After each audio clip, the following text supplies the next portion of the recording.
बारामूला के ऊड़ी में एलओसी के करीब दुलंजा इलाके में सिक्योरिटी फोर्सेस ने एक दरअंदाज को हलाक किया है। पुलिस जराये के मुताबिक महलूक की शिनाख्त कुंडी बरजला कमलकोट के रहने वाले सरफराज मीर के तौर पर हुई है। पुलिस रिकॉर्ड्स के मुताबिक 56 साला शख्स ने साल 1990 में एलओसी क्रॉस किया था और साल 1992 में वापस हुआ था। 1995 में उसने खुद सुपुर्दगी की थी और फिर साल 2005 में एलओसी क्रॉस करके वो दोबारा पीओके चला गया था। पुलिस ने महलूक के पास से मुजफ्फराबाद हुकाम की जानिब से जारी करदा एक शनाख्ती कार्ड और हथियार बरामद किया है। फौज के मुताबिक बीती शब एलओसी के करीब 2 दरअंदाजों को देखा गया था, जिसमें से एक को हलाक कर दिया गया, जबकि सर्च ऑपरेशन जारी है।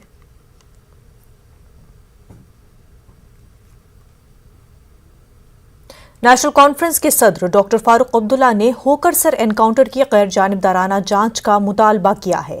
फारूक अब्दुल्ला ने आज पार्लियामेंट के अहाते में महात्मा गांधी के मुजस्मे के पास मुजाहिरा किया। फारूक अब्दुल्ला और एनसी रुकन parliament retired justice Hasnain Masoodi अपने हाथों में प्ले कार्ड थामे हुए थे। फारूक अब्दुल्ला ने अमशीपुरा शोपियां फर्जी एनकाउंटर का हवाला दिया और कहा कि आजादाना जांच में वाजे हो जाएगा कि होकरसर एनकाउंटर में मारे गए तीनों नौजवान मिलिटेंट थे या नहीं। फारूक अब्दुल्ला ने तीनों की लाशों को उनके अहले खाना के हवाले करने की भी मांग की है। ये जो होकरसर में हुआ है, इसमें ये 3 बच्चे मारे गए।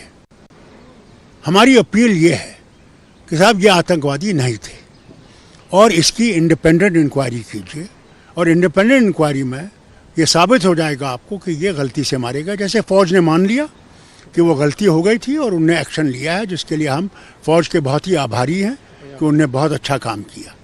हम चाहते हैं कि इसी तरह पुलिस का नाम भी जो इस वक्त बदनाम हो रहा है उसको भी क्लियर किया जाए और उससे एक नया जो खुशी का माहौल है वो पैदा हो जाएगा। और हमारी कोई और गुजारिश नहीं है। इसी तरह पुलवामा में भी हुआ था, उसकी तरफ भी इनको तवज्जो देनी चाहिए और बॉडीज़ वापस कर दें कि ये इस्लामी तरीके से उनको दफन कर सकें। हम तो अमन चाहते हैं, हम नहीं चाहते हैं कोई झगड़ा नहीं चाहते हैं। हम कहते हैं भाई अमन से सुलझाओ मामलों को, लड़ाई से मामला सुलझाएगा नहीं, हम और पीछे हो जाएंगे। आज भी देखिए हमारी सड़क का हाल क्या है। मैंने गुजारिश की कल भी कि वो रेल जो चल रही थी 1 साल से आपने बंद कर रखी, क्यों बंद कर रखी है? लोगों को तकलीफ हो रही है उससे, इसकी तरफ तवज्जो दें। नेशनल कॉन्फ्रेंस के सदर डॉक्टर फारूक अब्दुल्ला ने कल लोकसभा में जोरदार बयान दिया, लेकिन उस बयान के बाद उनके भांजे अवामी नेशनल कॉन्फ्रेंस के सीनियर नायब सदर मुजफ्फर शाह नाराज हैं। दरअसल डॉक्टर फारूक ने 1994 में उनको सीएम की कुर्सी से हटाने का जिक्र किया और उसको मेम्बरान की खरीदो फरोख्त से ताबीर किया। 2 जुलाई 1984 को फारूक अब्दुल्ला को सीएम के ओहदे से हटाकर मरहूम जीएम शाह सीएम बनाए गए थे। जीएम शाह ANC के बानी और मुजफ्फर शाह के वालिद हैं। श्रीनगर में एक प्रेस कॉन्फ्रेंस के दौरान मुजफ्फर शाह ने डॉक्टर फारूक को चैलेंज दिया कि वो साबित करे कि मेम्बरान की खरीदो फरोख्त की गई थी। जो आपने 84 की बात की डॉक्टर साहब, आपके छोटे के बहसियत इतना मैं कहूं कि पैसे की लेन देन पे तो कोई बात ही नहीं आई। आपने तो वो मामला ही हटा दिया, वो नौबत ही नहीं आई। क्योंकि आप याद करें इकबाल पार्क में 1982 में डॉक्टर साहब आप ही ने कहा, पूरे हजूम के सामने, लाखों लोग सामने थे, कि शहरी कश्मीर की जितनी कैबिनेट थी वो सब के सब चोर हैं और उन बेचारों को उस वक्त अपनी जानें बचाकर भागना पड़ा। आपने वो मामला ही खुद साफ कर दिया कि जब आपने पूरे कैबिनेट को कहा ये सब चोर हैं, यानी शहरी कश्मीर चोरों की कैबिनेट की क़यादत करते थे डॉक्टर साहब। फिर उसी के बाद उन्हीं में से बहुत सारे लोगों को आपने खुद वापस नेशनल कॉन्फ्रेंस में लिया। They were all a part and parcel of the national conference. और वो क्यों उस वक्त गए उधर? जब शाह साहब ने इनकार किया, उन्होंने इनकार किया राजीव गांधी को कि मैं अपनी कैबिनेट में आपके 2 मिनिस्टर्स नहीं ले सकता हूं क्योंकि मैं कोलेशन नहीं करूंगा। यहां coalition is not good for Jammu and Kashmir, coalition is disaster. और वो आज प्रूव हुआ जब PDP और इसने क्या कहते हैं बीजेपी ने कोलेशन बनाई उसके पहले आपने बनाई, और पीडीपी के कोलिशन के साथ बीजेपी के लोग सीधा सेक्रेटेरिएट में गए और 370 का खात्मा करके आए। कह रहे हैं कि उस वक्त आपने खर्चे किए थे 10 लाख या 12 लाख या 14 लाख किसी से लेकर। अगर आपके पास कोई सबूत है तो दीजिए, पूरी कौम को बताइए कौन है जिसने लिया, कौन है जिसने दिया। नहीं तो वो ऐसी ही बात हो गई जिस तरह आज माननीय प्राइम मिनिस्टर आपके ऊपर उंगली उठाता है, मेरे ऊपर उंगली उठाता है, मेरी मां के ऊपर उंगली उठाता है।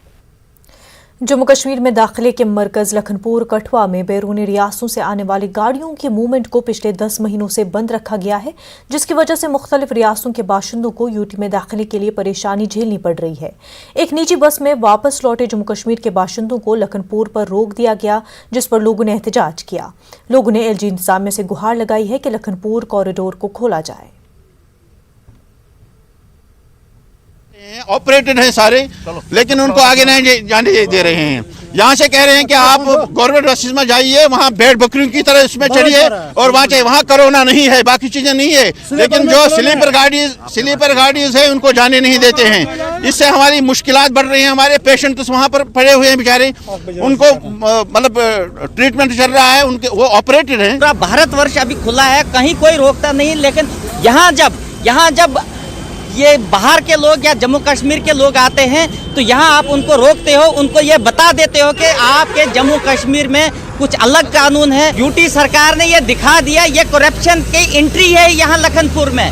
यहाँ जब गाड़ियाँ, और मैं तो ये कहता हूँ ये ट्रैवल एजेंट से लेके ड्राइवरों से लेके पुलिस प्रशासन एडमिनिस्ट्रेशन तक मिले हुए हैं। ये यहाँ से गाड़ियों को वापस कर देते हैं और किसी को कोई किराया नहीं देता है। सबके सब लोगों ने कोविड का टेस्ट किया है। बहुत जुल्म किया आपने जम्मू कश्मीर पे, बहुत जुल्म ढाया आपने जम्मू कश्मीर के लोगों पे। कम से कम अब तो रहम कीजिए इन लोगों पे। लोग यहाँ पे बस इनकन्वीनियंस कॉज कर रहे हैं पैसेंजर्स को, और कुछ नहीं है।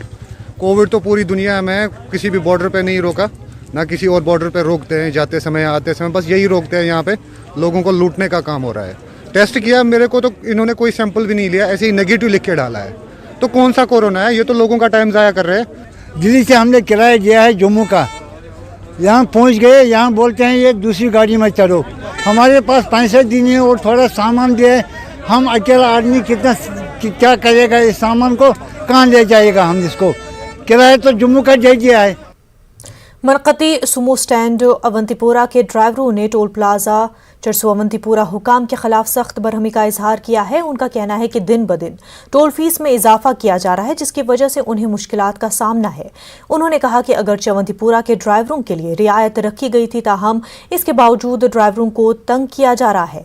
उन्होंने कहा कि एक तरफ तेल की कीमतों में इजाफा हो रहा है और दूसरी जानिब टोल में भी इजाफे से उनकी जेब पर बोझ बढ़ रहा है। ड्राइवरों ने इंतजामिया से टोल फीस में रियायत की अपील की है। मतलब ड्राइवर मतलब माजत मतलब गुरबती जिंदगी वनस बसर करान गई अखी सर यह टोल प्लाजा सर तुम वन यमिस टैग लगित कहें तमिस हेवान सर 9 रपी योर 9 रपी तोर गो 160 रपी मार्च यमिस टैग लगित पास वास ना चल कहें यमिस टैग लगित तमिस 160 रपी योर दिन 160 रपी तोर दिन। हालांकि वूत बोरिक सर वन 160 रपी योर 160 रपी तोर। सीनियर कांग्रेस लीडर गुलाम नबी आज़ाद ने कहा है कि जो लोग उनके और वज़ीर-ए-आज़म के राज्यसभा में जज्बाती लम्हे पर सवाल उठा रहे हैं, वो 2007 में सियासत में ही नहीं आए थे या पैदा भी नहीं हुए थे। गुलाम नबी आज़ाद ने कहा कि उनका और वज़ीर-ए-आज़म का इंसानियत का रिश्ता है। आज़ाद ने कहा कि वो नरेंद्र मोदी के लिए अपना नज़रिया तब्दील नहीं कर सकते और पीएम मोदी भी उनके लिए अपनी सोच नहीं बदल सकते। आज़ाद ने कहा कि सियासी तौर पर उनकी पार्टी और मोदी की पार्टी उनकी सोच और नजरिए यकसर मुख्तलिफ है। आज़ाद ने कहा कि वो अब ओहदा नहीं चाहते बल्कि कांग्रेस पार्टी और आम लोगों के लिए काम करना चाहते हैं। लेकिन भाविक चाहे प्रधानमंत्री जी हों या मैं हूं, उसके पीछे शायद लोगों को मालूम नहीं था, न अभी भी नहीं मालूम है बाहर, और उस वक़्त भी मालूम नहीं था। 2006 में जब मैं मुख्यमंत्री था तो मेरे सरकारी निवास के पास ही गुजरात की एक बस थी, टूरिस्ट बस, जिसमें गुजरात के पर्यटक वो जा रहे थे या लौट रहे थे चश्मा शाही से, रास्ते पे मिलिटेंट्स ने उन पे ग्रेनेड बस में फेंका, जिसके कारण कई लोग तो वहीं उनकी मृत्यु हुई और कई लोग बुरी तरह से जख्मी हुए। और जो ही मुझे मालूम पड़ा तो मैं वहाँ पहुँच गया, तो वहाँ कुछ लाशें थीं, कोई उस वक्त तो तुरंत हमें हॉस्पिटल पहुँचाने की ज़रूरत थी। तो वो जो चीफ मिनिस्टर से मैंने बात की, वो गुजरात के चीफ मिनिस्टर माननीय प्रधानमंत्री आज के थे, तो जाहिर है मैं रो रहा था। तो वो भी भावुक उधर से ही, गुजरात से ही हुए कि देखो गुजरात के लोग हैं लेकिन जम्मू कश्मीर का चीफ मिनिस्टर रो रहा है। लेकिन उसके बाद दिन में जब दिल्ली से पीएम से मैंने बात की, उन्होंने भी बात की, तो जहाज़ आए, मी-8 आए उनको गुजरात पहुंचाने के लिए, डेड बॉडीज़ को भी कुछ घंटों बाद, और जो ज़ख्मी हुए थे उनको भी, और जो दूसरे पर्यटक आए थे वो भी वापस जाना चाहते थे गुजरात। तो जब उनको सी ऑफ करने के लिए मैं एयरपोर्ट पे पहुंचा, कुछ तो हेलीकॉप्टर में बैठ गए थे और कुछ अभी नीचे ही थे। जो नीचे थे उनमें बच्चे भी थे, औरतें भी थी। तो सिक्योरिटी ने कहा सीएम आ रहे हैं, सीएम आ रहे हैं। तो वो जो बच्चे थे वो लिपट के 10-12 बच्चे और कुछ औरतें मेरे लिपट गईं और उन्होंने शुरू किया ज़ोर से कि हमारे पिता को, हमारे डैडी को बुलाओ, वो कहाँ। तो मैं उस वक्त इतना भावुक हुआ कि उनका जवाब ही नहीं दे सका, मैं खुद ही रोने लगा। वो जितना वो ज़्यादा रोते थे मैं उससे ज़्यादा रोने लगा। तो प्रधानमंत्री जी उस घटना को नैरेट करना चाहते थे कि ये जब इस तरह के गुजरात के लोग मरे, मिलिटेंट उन्हें मारे, तो हमारा उस वक्त क्या हाल था, कितना हम रो रहे थे, कितने परेशान थे। कई आपकी पार्टी के भी नेता कह रहे हैं, कई दूसरी पार्टी के भी नेता कह रहे हैं कि ये रिश्ता फिर क्या है, क्या कहलाता है ये रिश्ता? रिश्ता इंसानी रिश्ता। हम लोग पॉलिटिशियन हैं लेकिन सबसे पहले हम लोग इंसान हैं, और जो इंसान को इंसान से रिश्ता होना चाहिए। और बहुत सारे लोग जिनको ये मालूम नहीं है, या तो वो पॉलिटिक्स में नहीं थे या पैदा नहीं थे। उनको शायद अगर वो देखेंगे इंदिरा जी के मंत्रालय में कौन था पहले मंत्री, जो आरएसएस के और बीजेपी के चीफ थे, श्यामा प्रसाद मुखर्जी, उनकी कैबिनेट में थे। ये रिश्ते थे। अटल जी इंदिरा जी के बारे में और इंदिरा जी अटल जी के बारे में क्या कहते थे। नाजरीन, वक्त हो गया एक छोटे से ब्रेक का।